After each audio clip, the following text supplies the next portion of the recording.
Bienvenidos al canal de QArmy, soy Dino y en este video vamos a ver cómo está compuesto un software, los diferentes tipos de ambientes o entornos de trabajo y el camino que sigue una aplicación desde que se crea hasta que llega al usuario final.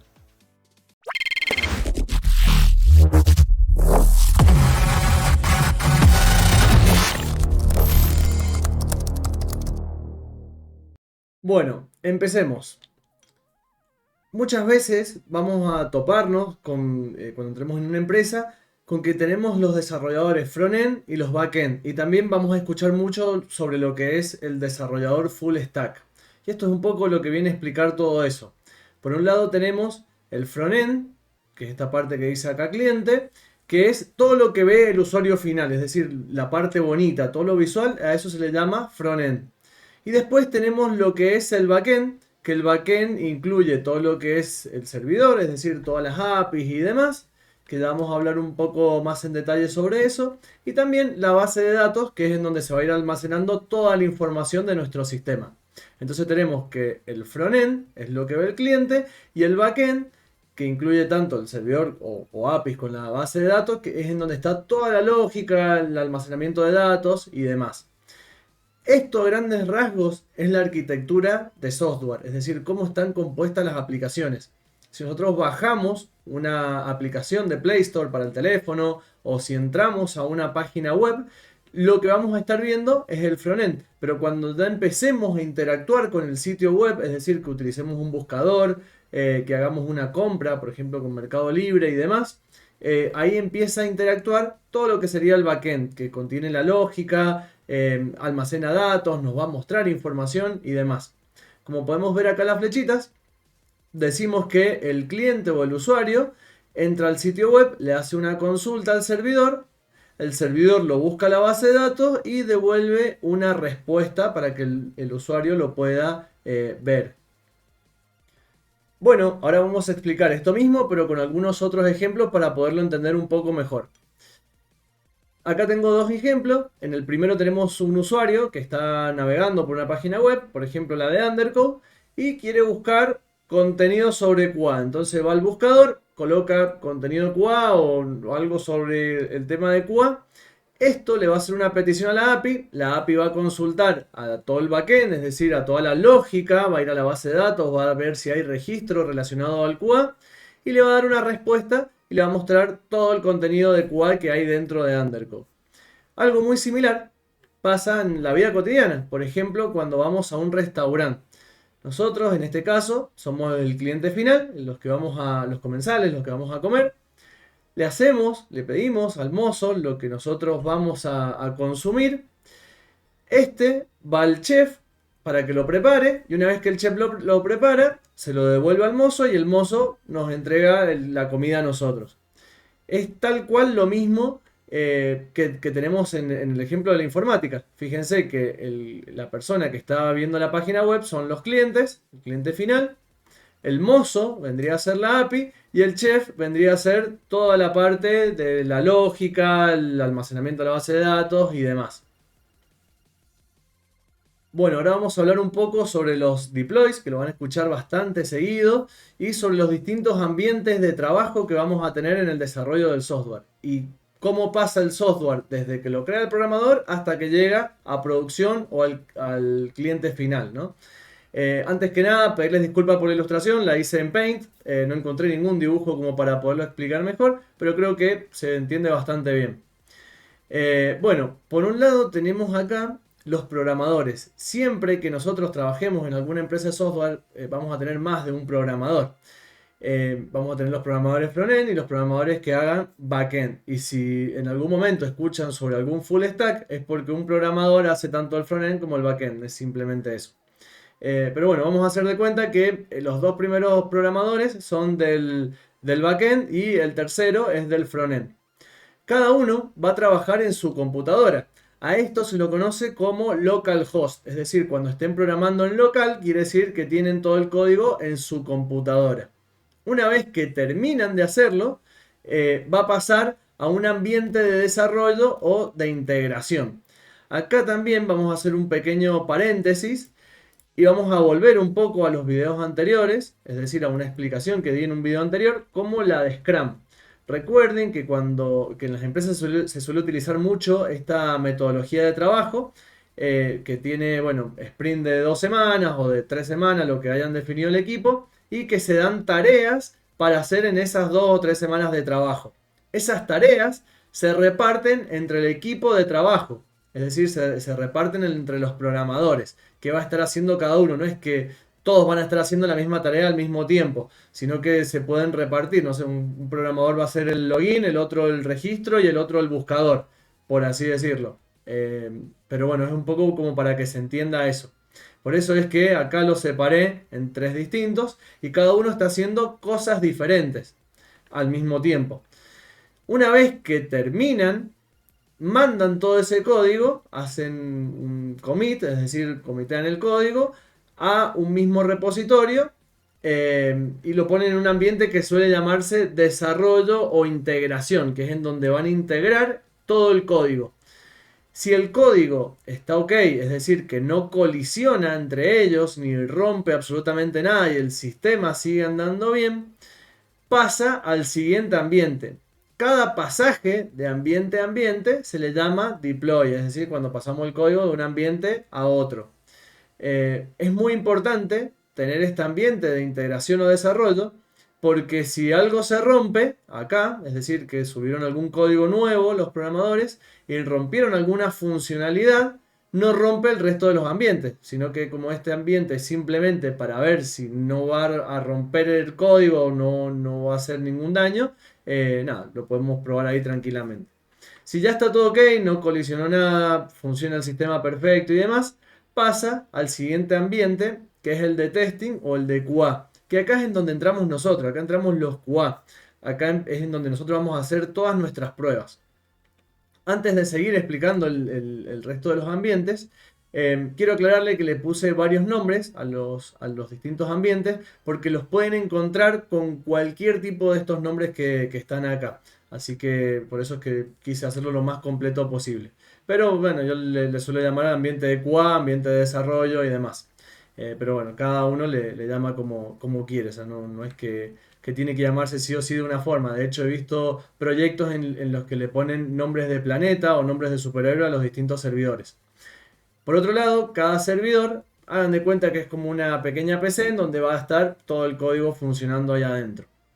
Bueno, una vez que llegó el código al ambiente de QA y nosotros vemos que no falla, que está funcionando todo correctamente y damos el OK, pasa al siguiente ambiente.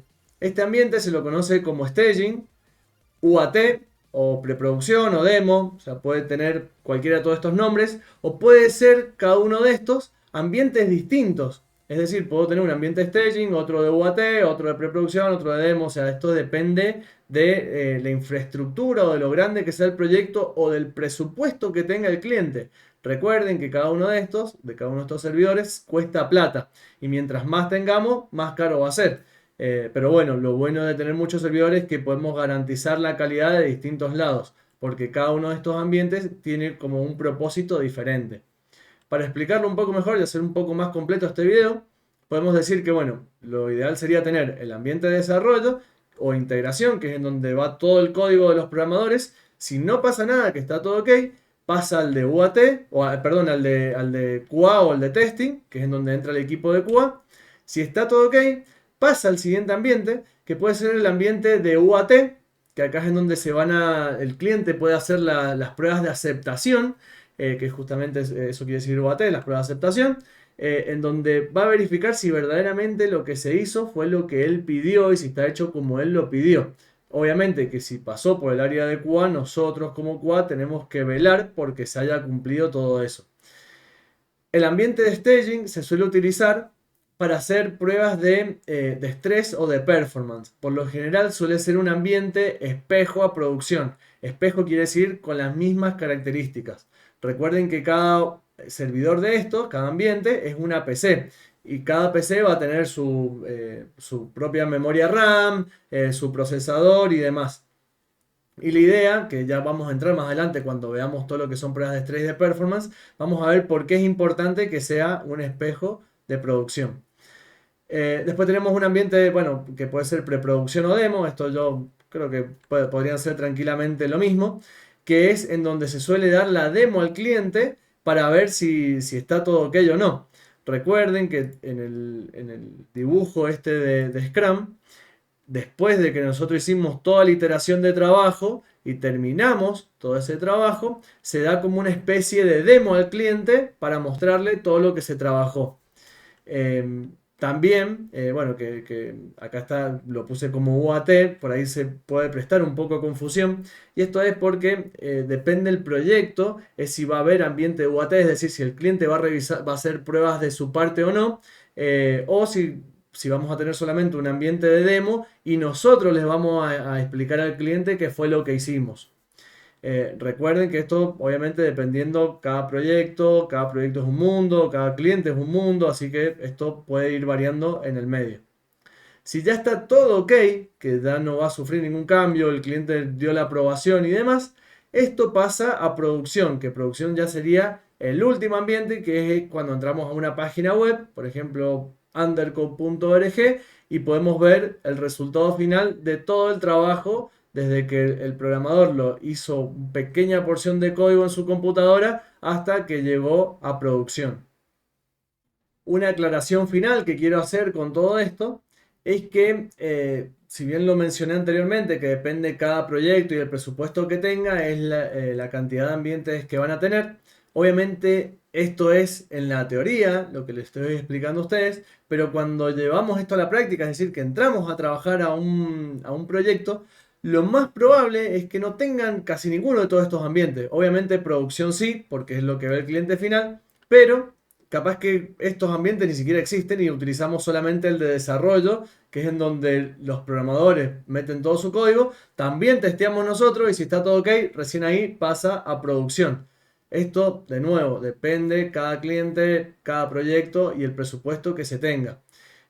A mí, en lo personal, me ha pasado de tener que testear en el ambiente de desarrollo y muchas veces los programadores meten código roto, me rompen el ambiente y yo no puedo testear, quedo bloqueado hasta que ellos lo puedan solucionar. Así que bueno, eso también para que lo tengan en cuenta, porque por ahí en la teoría se ve muy bonito y cuando van a la práctica, es decir, que van a un proyecto a trabajar, se encuentran con una realidad totalmente distinta. Sepan que eso puede pasar, o sea, es muy normal que pase de que capaz que no tengamos todos estos ambientes y que tengamos uno o dos ambientes y nada más. Pero bueno, que sepan que existen, que se puede tener más de un ambiente y que en caso de que no lo tengan y que lo vean necesario y demás, que puedan hablar con el cliente y explicarle para qué sirve cada uno de estos ambientes. Por último, vamos a hablar un poco de lo que es Gitflow. Gitflow es algo que se está utilizando mucho en varias empresas y por ahí me pareció importante mencionarlo o enseñárselos para que vean cómo funciona todo el proceso de deploy, es decir, qué es lo que hace el programador en cada instancia y demás. Por ahí esto parece chino básico, pero vamos a tratar de explicarlo un poco como para llevarlo a ejemplos más reales y que lo puedan entender fácilmente. Por un lado, van a escuchar mucho la palabra ramas. Si se fijan, esto es como muchas ramas partidas para todos lados. Vamos a ver qué quiere decir cada una. La principal se llama master. Ahí es donde está el repositorio principal. Cada vez que empieza un sprint, vamos a tener la rama master donde va a estar todo el código que está funcionando, lo que está en producción y demás. Y de esa rama nosotros podemos hacer copias que van a ser cada una de estas que están acá abajo. Bueno, esto obviamente se utiliza Git para hacer todo este tipo de cosas, por eso se llama Git Flow, o sea, el flujo de Git básicamente. Acá lo que está haciendo esta persona, vamos a explicarlo con el ejemplo que se muestra acá, ¿no? Se puede utilizar de varias formas, pero este es como el más claro.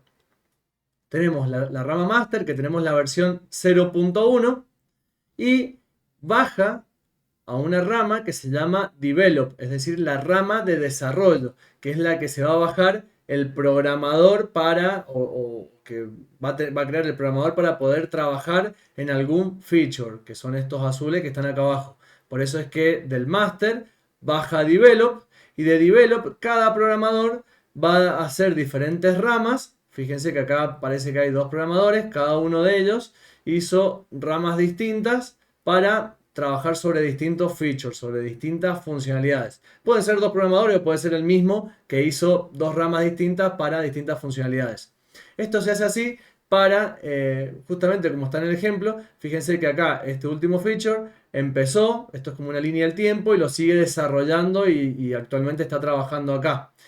Pero en la rama de develop, fíjense que hizo otra rama para este feature, para esta funcionalidad, la terminó y hizo el merge, es decir, la unió nuevamente con la rama de develop, ¿sí? Que era de donde lo había sacado. Es decir, lo saca de acá y lo vuelve a mandar cuando ya tiene la funcionalidad. Entonces, esta rama develop, ahora, además de tener lo mismo que tenía master, también le agregó esta nueva funcionalidad. Si está todo ok, pasa a la rama release, que capaz que esta rama release es la que está consumiendo el ambiente de QA para que la teste el QA. Y si está todo ok, pasa y hacemos una nueva versión en la rama master con esa nueva funcionalidad agregada, ¿sí? Después puede pasar de que se testeó y no quedó bien, vuelve otra vez a la rama develop y se va a arreglar o lo que sea, ¿sí? Y acá hay otra cosa muy importante que aparece, que es el hotfix, que esto lo van a escuchar mucho, sobre todo si son QA. Por ahí pasa que estamos en producción y encontramos un bug que es bastante grande y que, como habíamos visto en Scrum, la teoría dice que empieza un sprint, dura 2 semanas y cuando termina en las 2 semanas hay que hacer un deploy a producción con lo nuevo, las nuevas funcionalidades que salieron, ¿sí? Pero para poder hacer eso tenemos que esperar las 2 semanas de trabajo. Hay bugs que son muy críticos que no pueden esperar esas 2 semanas de trabajo. A eso se le llama hotfix, es decir, que no va a seguir el flujo normal del sprint, es decir, que no va a esperar las 2 semanas para recién que vaya a producción, sino que se crea una rama nueva que se llama hotfix, se hace el fixeo ese y se vuelve a subir rápidamente a producción. Esto se da en casos, no sé, por ejemplo, tenemos una tienda online y queremos comprar un producto y vemos que el carrito no anda. Entonces, si el carrito no anda, no podemos vender y perdemos plata. Y no podemos estar 2 semanas sin el carrito que no está funcionando. Entonces se hace un hotfix, se arregla rápidamente y se manda rápido a producción. A esto, bueno, el QA por ahí no mete mucha mano en esto, no va a estar creando ramas y demás, pero es para que ustedes vean cómo funciona por detrás todo lo que yo les expliqué relacionado a los deploys y a los distintos tipos de ambiente, ¿sí? Cada deploy es cuando, bueno, cuando juntamos el código, lo pasamos a una rama y esa rama se deploya en algún ambiente en especial. Así que bueno, si es un poco confuso, por ahí los desarrolladores lo tienen un poco más claro porque son los que están trabajando en el día a día con esto, pero por lo menos ya saben, cuando les digan que está en la rama de develop, ya saben a qué se refiere. Si dicen que tienen que hacer un hotfix, ya saben que van a abrir una rama aparte, la van a arreglar rápidamente y va a ir a producción. Pero si se fijan, también ese hotfix, además de ir a producción, también fue a la rama de develop, capaz que se arregló ahí, también va a estar en la rama de release para que la pueda testear el QA en el ambiente de QA, ¿sí? Pero es como que se hace mucho más rápido y no sigue el mismo proceso que seguiría un feature normal dentro de un sprint. Bueno, esto es todo por ahora. Espero que les haya gustado el video y que hayan podido entender toda la explicación. En caso de que se queden con dudas, yo en la descripción les voy a dejar un link para que puedan publicarla ahí o la pueden dejar como comentario en este video y voy a tratar de responderle lo antes posible. Nos vemos en el próximo video.